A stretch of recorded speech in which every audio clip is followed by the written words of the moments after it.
Hello and welcome to the Art Supplies Experts podcast and YouTube channel. Today we're going to be looking at the new Pantone marker pen from Royal Talens, and we're going to be talking about why you might consider using these pens and what's the best way of using them and what sort of results can you achieve, what are the pitfalls, what are the advantages, and we're going to go through it all. So stick with us as we do that. My name is Trevor.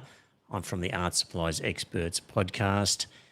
I'm also a sales rep for a company that's involved in selling Pantone marker pens in Australia. So bear that in mind. Of course, I'm going to be naturally biased to tell you all the good things about the pens, but importantly for you when you're considering it, I'll be demonstrating here in front of you different techniques, different results, so you can make up your own mind whether the pens are appropriate for you. So before we get into the details, let's just think first of all about the key differences, advantages.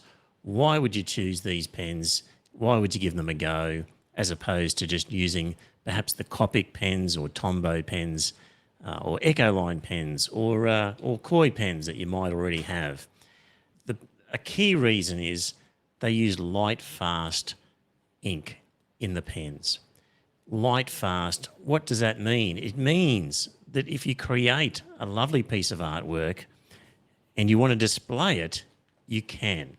You can put it in a photo frame and you can hang it up on a wall and it won't fade excessively like the other marker pens will. So the key difference, the key reason for using these pens is you can create artwork that you can display on a wall.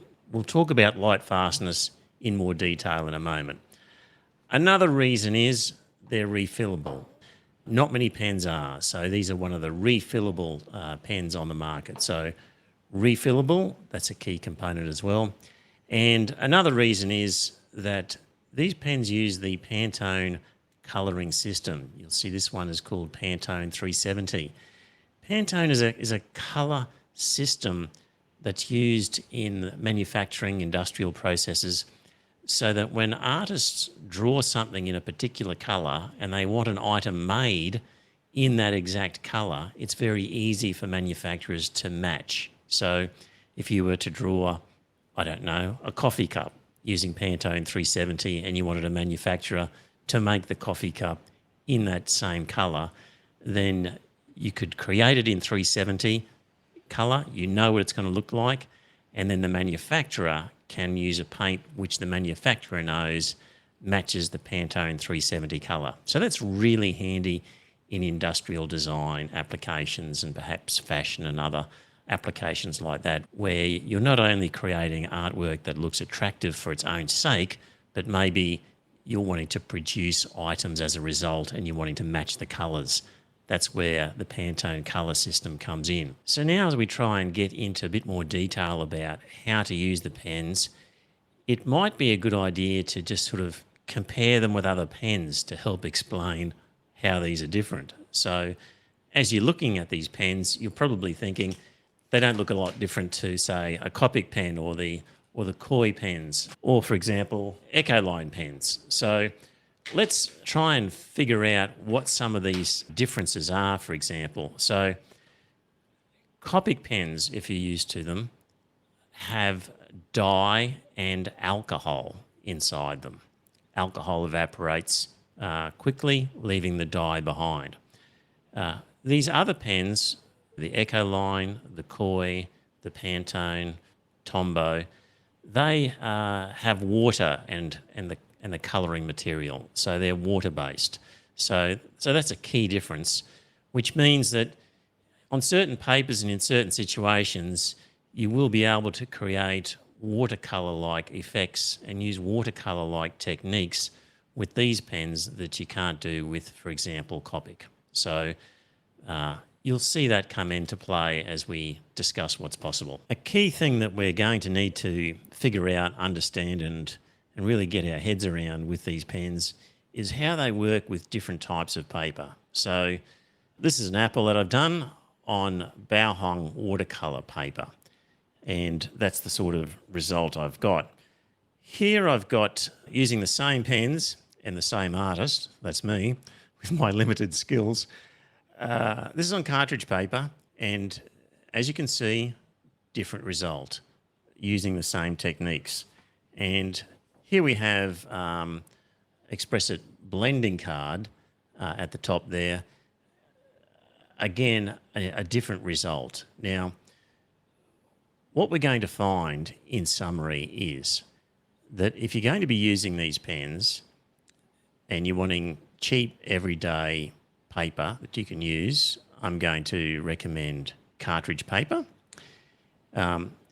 Blending card, not so much with these pens. Blending card is fantastic with Copic, but not working as easily in terms of blending when it comes to these pens. And if you're really wanting to blend and get watercolour effects, then some sort of good quality watercolour paper is going to allow you a lot more blending. So the ability of these pens to blend is going to vary markedly depending on the type of paper that you're using.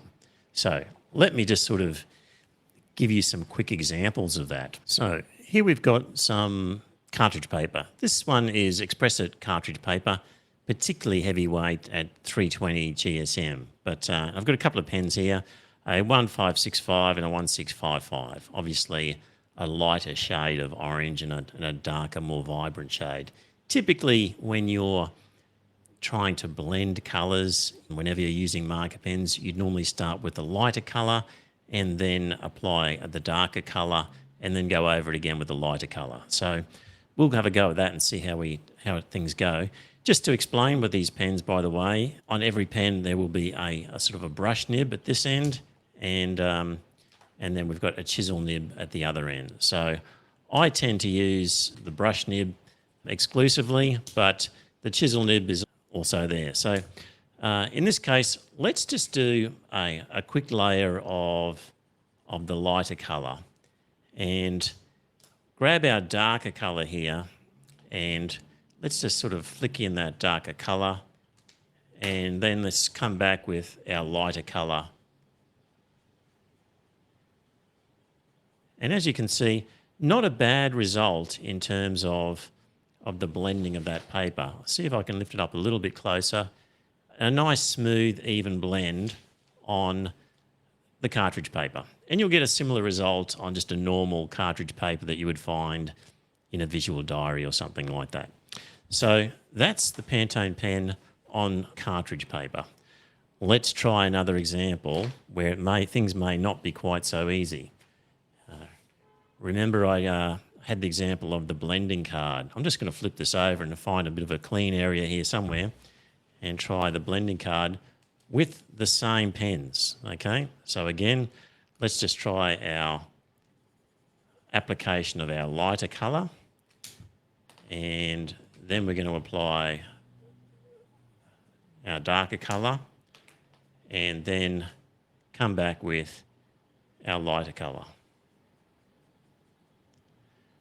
So you'll see that the blend on that one isn't as smooth to my eye. I'll see if I can hold that up to the camera just to give you a bit of a better look, but you'll see that the blending there isn't nearly as smooth as what we achieved in the other example there. So cartridge paper here and blending card here. We've got some distinct lines. Look, it just means it's not impossible, but you're just going to have to work harder. We could, for example, let's try it again. Light, dark, light again. And we do tend to have not quite the same. There are ways around that. For example, if we had our light colour here, we could do some sort of tip-to-tip blending. Take a bit of that darker colour, add it in there like that, and we'll get a lovely blend where we've just taken a little bit of the colour and we've got a bit of a more subtle introduction, a subtle blend. So blending card can work. I don't think as good. It's fantastic for Copic. not quite so much for the Pantone pen. At this stage, I'd say the cartridge paper is my favourite, particularly if you can get a more of a heavyweight one. Let's look at another example. Now, the apple that I've been showing you here has been done on some watercolour paper. This is just some Academy watercolour paper pad, Bao Hong, and this is 100% cotton with some good sizing, 300 GSM. So a watercolour paper, and see how we go with this one. So again, same pens we've been using all along, and that was the chisel. I know it was the chisel because, well, I should have known it was the chisel because it had the cap with the chisel shape. As I said, I like using the brush. So I'm just going to go over into the corner here, save myself some paper for later. So there's our lighter colour, and here's our darker colour. And I can see the ink sort of sitting on top, and we're getting a nice blend there. Let's try that again. It's still very wet. I can see the ink sort of glistening on the page there, and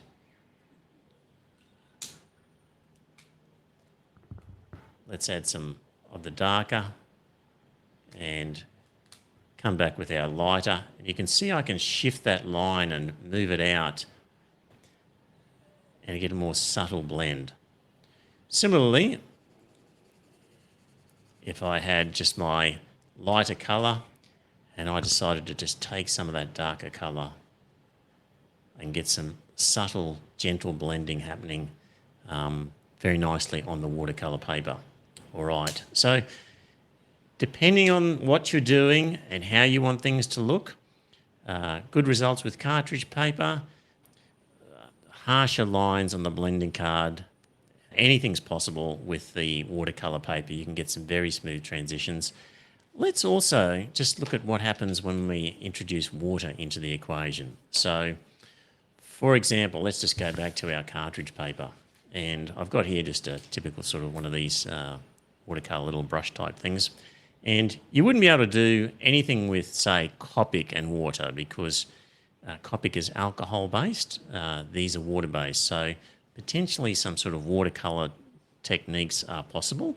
Let's see what happens if we just, can we activate this at all?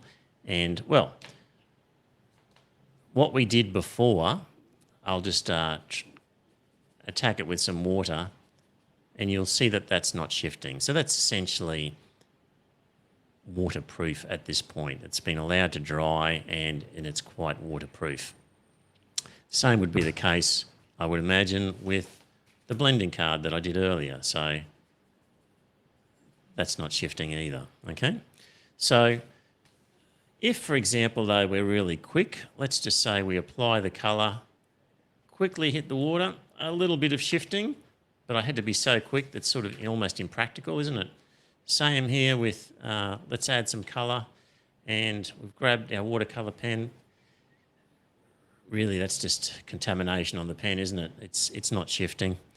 What's going to happen over here with the watercolour? Let's just see what I did earlier. These are the ones I did earlier. I'll just sort of hit it with some watercolour. It's able to shift a little bit, isn't it? I think. And certainly I know that if I hit it when it's fresh, I'll be able to move that a lot easier. So a decent watercolour paper with good sizing, the ink's going to sit up there and it's going to be available for reactivation more so than it would on cartridge paper or blending card. So you've got, they're the exact same pens that we're using. The difference is the paper. And so often when it comes to marker pens, paper is the difference. So yeah, if you're into sort of watercolour effects, and that's what you want to achieve in combination with your pens, then definitely consider some reasonable quality watercolour paper, and you can get interesting results. What I notice about this as well is just the vibrancy of the colour. So the thing about these pens compared to, say, normal watercolour is the transparency and the vibrancy of these colours. So quite exciting if you want to start working with really clean, transparent marker colours like this for watercolour properties. I think some people will find that quite exciting. So there we go. That's sort of roughly what happens with these Pantone pens and different papers. And your other option, of course, if you're really into watercolour techniques, is to get some of your refill colour, and you can, for example, either use it on its own. And look at that colour. So this is a very vibrant colour that isn't easy to get in just standard watercolours of that intensity. So if you're into intense colour and you want to play around with watercolour, then you might forget the pens entirely and go straight into the refillable ink and start playing around with this, because the results are really intense. I'm just sort of moving that paper to give you an idea of the colour. Playing around with some of that is going to give you some incredibly intense colour that isn't easily available in standard watercolour kits. So think about that as well. And just when it comes to refilling, by the way, when you've used a pen, obviously you need a pen of the correct refill with the correct pen. This one isn't, but assuming it is, what you need to do is simply pull out the chisel end, and you can squirt your refill into the tube or into the pen, put your chisel back in, and away you go. So refilling is as easy as that. I mentioned earlier about lightfastness, and when you look at each pen, you will see a mark of plus signs. This one has 2 plus signs. This one here, also 2 plus signs, and a 1 plus sign here, and a 3 plus sign on this one here. So what does that mean? Well, because we're using Lightfast pigments in these pens, Royal Talens has a system of identifying how long pieces will last without any noticeable fading. And you'll see this system used in all Royal Talens paints. And if there's triple plus, then it's going to last for 100 years under museum conditions, no noticeable fading. The double plus means at least 25 to 100 years. 1 plus means 10 to 25 years. And a 0 or a dot circle means 0 to 10 years. So as you're looking down the colour range, you'll see that the bulk of them would be in the 2 plus sign to 3 plus sign, indicating at least 100 years or at least 25 to 100 years. So that's the sort of light fastness ratings that these pens have, which means that you can certainly put them into photo frames and display them for the first time that we haven't been able to do with other marker pens. Now, if you're interested in having a look as I attempt to recreate some red apples on different papers, stick around for the next video and you'll see as I attempt to draw some red apples on some blending card, on some cartridge paper, and again on some watercolour paper, and we'll get a better idea of the blending and what's happening with the pens as we're using them. So stick around for the next video if you'd like to see that happening in action. And if you're interested in art supplies generally and you like podcasts, then consider grabbing your podcast app and subscribing to the Art Supplies Experts podcast, where I talk about art materials in some sort of technical detail and also the history of some colours. The idea of the podcast is it's something to listen to perhaps while you're doing some art, and you can learn a bit about materials and colours, having that on in the background while you're playing around with your art. Anyway, hope you can join me for that. Stick around for the next video. This has been Trevor from the Art Supplies Experts. Bye for now.